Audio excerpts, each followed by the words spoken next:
Ayan guys, isang magandang hapon sa inyong lahat. For today's video ngayon. So guys, alam nyo ba, napakagulo ng natin, ng ating bansa. Pero dahil sa tayo nanonood lang palagi at nakakita natin kung anong kaguluhan dyan sa Manila. Pero hindi naman po tayo dapat magpa-apekto sa kanila. Basta tayo nanonood at hindi tayo mapapahamak hanggang panood na lang tayo. Muntik na palang magkaanuhan guys.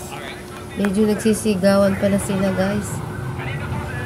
Nagsisigawan.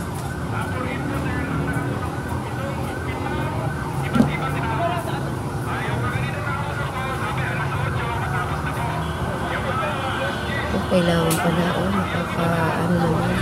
Pero kung tayo ang nasa dyan sa ng personal na ganyan ang sitwasyon, makakatakot siya sa diba?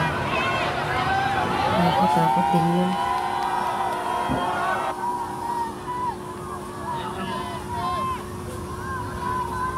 Ito ang problema natin ngayon. Ang leader natin na doon sa Hague, yun ang kausapin eh. Wala ang leader. Puro volunteer po ito sir eh. Mahaba pa yan guys. Sino volunteer dito? Hindi lang yan yung video, pero ganyan lang muna ang ating video na ating mapapanood. Dahil tayo ay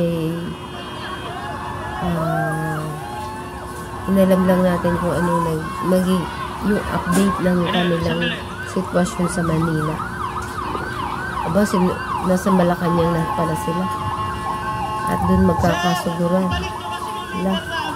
Magkakasuguran pala. Magalit na yung polis.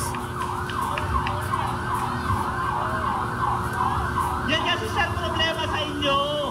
Wala kaming leader dahil kinuha nyo. Ibalik nyo. Sino kakausapin nyo? Kami lahat. Volunteer lang kami.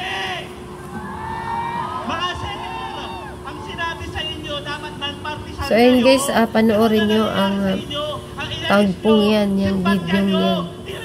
Kung gaano sila nakikipaglaban na makabalik si Tatay Digong. Hinahanap nila ang presidente, ang leader. Eh wala silang maipakitang leader dahil wala naman daw talaga silang leader. Nakita nyo naman. Ang leader daw nila ay si Tatay Digong. Kita nyo naman ang video niyan. Hinahanap nila yung leader. Eh wala nga. Kahit sino, wala silang maiturong leader dyan. O, diba? Walang leader na nagaganap. Walang leader na lalabas. Dahil lahat sila ay volunteer lang. Ano po sagot niya, sir? Volunteer. Sir, wala na patas! Ayan guys. Kita nyo guys. Volunteer. Para patahimikin kami! Kami, susugod na kayo? Muntik na palang magkaanuhan guys. Medyo nagsisigawan pala sila guys. Ang haba. Mahaba pa yan guys. Hindi lang nasa Malacanang na pala sila. At dun magkakasuguran. Ito, makinig muna. Balik, atras muna. Please lang. Makinig muna kayo sa akin. Ito, wag na lang. Hayaan mo na lang sila yan. Meron yan sila mga direktiba. Let them do their job. And tonight, let us be heard. And let us do what we can do to save our leader. Alis kayo dyan. Wag yun na yan. Dito, dapat tayo dito. Hayaan mo sila. Sir, ganito lang. Makinig kayo. Mga Lodi Cake, makinig kayo. Maniwala kayo dyan. Hindi tayo magkasya sa kulungan. Wala ka sila mapakain sa kulungan dahil nakakulong. Ang dami-dami.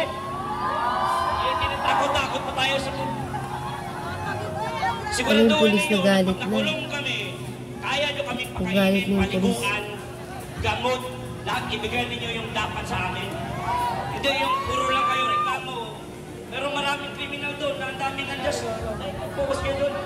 Dito na tayo. Focus tayo dito. Go,